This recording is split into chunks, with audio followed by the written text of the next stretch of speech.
Saksi mantan Mentan membeberkan sejumlah uang dan bahan pokok yang diminta Partai Nasdem dari Kementan yang nilainya lebih dari 2 miliar rupiah. Lalu bagaimana penelusuran aliran dana dugaan korupsi mantan Mentan ke Partai Nasdem? Kita bahas bersama pakar hukum pidana Universitas Jenderal Sudirman Hipnu Nugroho dan Jamaluddin Kudubun, pengacara Syahrul Yassin Limpo. Selamat malam Prof. Hipnu, Pak Jamaluddin. Selamat malam, Mbak Friska. Selamat malam, saya ke Pak Jamaluddin dulu.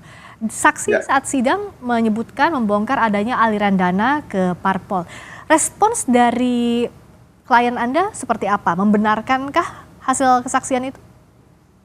Apa yang disampaikan oleh saksi itu benar adanya. Tapi kemudian catatannya adalah bahwa itu adalah perintah Bapak Presiden Republik Indonesia untuk seluruh kementerian, termasuk Kementerian Pertanian Republik Indonesia, dalam rangka memberikan ketahanan pangan pasca COVID kepada seluruh masyarakat di seluruh Indonesia. Dan di situ di persidangan itu terungkap bahwa bantuan sebagaimana yang disampaikan itu melalui Partai Nasdem disampaikan kepada Provinsi NTT, masyarakat di Provinsi NTT, di Papua Barat, di Maluku, di Aceh, di Sulawesi, di Sumatera, dan itu merata. Dan terungkap juga bahwa apa yang terjadi itu bukan semata-mata untuk memperkaya Pak SCL, akan tetapi melaksanakan perintah Presiden dalam kaitan dengan memberikan kelangsungan hidup kepada masyarakat Indonesia pasca COVID-19. Adakah bukti tertulisnya surat perintah dari Presiden ke Kementerian menggunakan anggaran yang dimaksud atau seperti apa, Pak Jamaluddin? Kalau kaitan dengan itu adalah arahan Bapak Presiden kepada seluruh jajaran kabinet. Dan boleh dicek di kementerian lain juga melakukan hal yang sama. Termasuk juga dalam kaitan dengan hewan kurban. Itu juga kemudian diberikan kepada seluruh masyarakat. Bahkan di beberapa provinsi sebagaimana terungkap juga di persidangan, itu juga sapi yang telah dikumpulkan itu juga diserahkan resmi, dan itu ada dokumentasi lengkap, bukti-bukti bahwa itu karena arahan Bapak Presiden, maka diberikan kepada masyarakat ketika itu. Kalau bicara soal dana kementerian, itu kan ada birokrasinya. Apakah caranya menyikapi arahan itu sudah sesuai dengan birokrasi yang ada, Bapak? Mbak Friska, jangan lupa bahwa dalam penganggaran di setiap lembaga kementerian itu bisa terjadi pergeseran, dan itu dimungkinkan oleh undang-undang. Nah, ketika pasca COVID-19 kan tidak ada anggaran seperti itu. Karena itulah Bapak Presiden memerintahkan untuk semua kementerian melakukan hal demikian. Maka salah satunya Kementerian Pertanian melakukan itu, dan kemudian akan ada perbaikan atau perubahan anggaran pada saat akhir tahun berjalan. Dan itu yang dilakukan. Karena itulah kemudian telah ditemukan adanya penyelewengan anggaran atau penggunaan atau dana-dana yang kemudian digunakan salah sasaran, sebagaimana yang seolah-olah terbangun framing di ruang publik terkait itu. Saya tanya ke Prof. Hipnu, sebenarnya bagaimana dalam pembuktian hal ini bisa dipertanggungjawabkan, Prof? Tadi dari pernyataan Pak Jamaluddin artinya kan ada ranah diskresi yang coba disampaikan oleh pihak terdakwa terkait dengan perintah atau arahan pasca COVID yang disebutkan tadi ada arahan dari Presiden. Bagaimana untuk menguji itu di persidangan, Prof. Hipnu? Memang ini menarik, Mbak.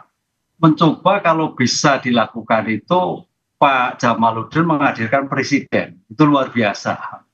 Luar biasa Presiden dihadirkan dalam rangka akan kita coba. Iya, karena ini kan dalam rangka mencari kebenaran material.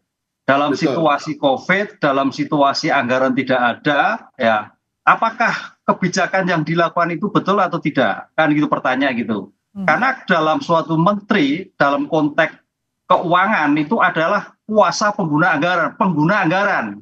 Nah, pengguna anggaran, kuasa pengguna anggaran. Disinilah pertanggungjawabannya di sana, Mbak. Bisa nggak melakukan diskresi? Diskresi boleh. Pertanyaannya, adakah yang menyimpang?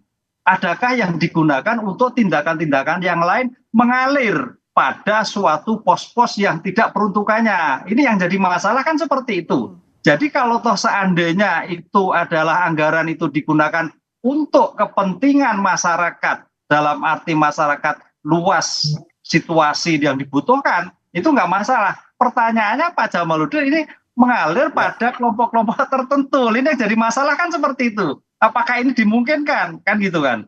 Ini yang jadi problem. Oleh karena itu sebagai pertanggungjawaban, ya menteri harus bertanggung jawab sebagai pengguna anggaran.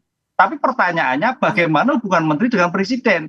Apakah dengan kebijakan-kebijakan yang itu dibolehkan atau tidak? Karena dalam suatu teori kalau kita lihat kemarin dalam situasi COVID, itu sudah sering disebutkan suprema lex esto. Dari apa tadi katakan itu kepentingan manusia itu hukum yang tertinggi. Kan gitu loh.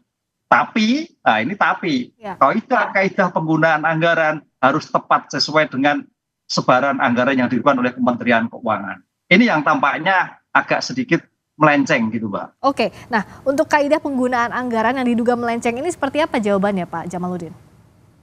Kami luruskannya biar jelas. Kemarin dalam kesaksian itu, Saksi Kepala Biro Umum, Kabak Umum dalam hal ini Pak Sukim telah menjelaskan secara terang benderang dan jelas bahwa dana sebagaimana yang dituliskan ke Ibu Joyce di Partai Nasdem dan kemudian ada paket sembako, itu bukti-bukti penerimaan oleh masyarakat di seluruh provinsi tanah air ini itu ada dan telah mereka kantongi. Dan itu yang kemudian kami cecar. Kami juga punya kekhawatiran, jangan sampai kemudian ini cuma hanya mengada-ada, lalu seolah-olah untuk kepentingan pihak tertentu, tapi ternyata tidak. Yang bersangkutan mengatakan bahwa bukti terkait dengan penerimaan oleh masyarakat di berbagai provinsi, sebagaimana ada dalam BAP itu ada. Dan saya kira itu clear kalau soal itu. Oke, Prof. Hipnu lihatnya tadi, kuasa pengguna anggaran menggunakan anggaran ini yang dianggap bisa jadi potensi menyimpangnya seperti apa? Kalau tadi dari Pak Jamaludin bersikukuh bahwa diskresi ini berdasarkan perintah, dalam hal ini atasannya presiden. Tapi menguji ini seperti apa? Batasan diskresi seperti apa harusnya anggaran itu digunakan? Bagaimana, Prof? Ya, diskresi itu apabila suatu ketentuan peraturan perundangan tidak ada. Sehingga di sini menteri diberikan suatu kebijakan. Cuman pertanyaannya dalam kasus ini Mbak Friska, kenapa hanya Partai Nasdem, tidak ada partai yang lain? Ini yang perdebatannya kan seperti itu.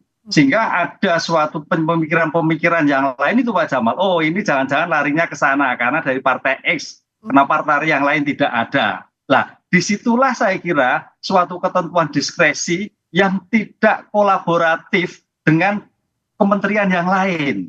Itu Mbak Friska. Padahal kalau itu kebijakan untuk kepentingan manusia banyak, ya seluruhnya kementerian dilakukan seperti Pak Jamal tadi. Kenapa hanya Kementerian Pertanian, tidak ada kementerian-kementerian lain juga melakukan yang sama? Ini yang perdebatannya seperti itu muncul. Sehingga tidak salah kalau sampai pada hari ini kita muncul, wah alirannya kok ke Partai N. Wah, apakah ada kepentingan? Apakah ada tingkatan pencucian uang? Kan gitu kalau kita tarik-tarik ke ilmu hukum kan seperti itu. Karena kalau kita kaji pembuktian sekarang ini kan baru pada taraf pemerasan dan gratifikasi. Nah, konsep pemerasan gratifikasi itu ujungnya nanti adalah pada taraf terkait dengan TPPU. Nah, TPPU mana? Follow the money-nya. Itu yang saya kira saya melihat dari penuntut umum mengejarnya ke sana, begitu Mbak. Oke, kalau penuntut umum sekarang ke follow the money, akan seperti apa nanti pembuktian di persidangan? Kita akan lihat karena sidang pun masih berlangsung dan juga akan ada saksi-saksi yang dihadirkan untuk menyempurnakan proses pembuktian di persidangan terkait kasus yang menimpa ex-Menteri Pertanian. Terima kasih. Dan tambah sedikit aja, Pak. Singkat saja, Jamal. Ya, singkat. Terkait dengan perintah Bapak Presiden itu, kami yakin sungguh semua menteri melakukan itu. Hanya saja karena yang bermasalah dari Kementerian Pertanian, maka kemudian yang kita lihat itu adalah ada pengelolaan oleh Partai Nasdem. Tapi kami yakin sungguh bahwa semua kementerian melakukan dan tidak menutup kemungkinan bahwa partai politik lain pun juga melakukan hal yang sama. Saya kira itu aja tambahannya. Terima kasih. Dan nanti kaidah penggunaan anggaran ini akan diuji di persidangan yang masih berlangsung. Terima kasih sekali lagi Prof. Hipnu Nugroho, pakar hukum pidana Universitas Jenderal Sudirman, dan juga Pak Jamaludin Kudubun, pengacara Syahrul Yassin Limpo. Terima kasih, selamat malam.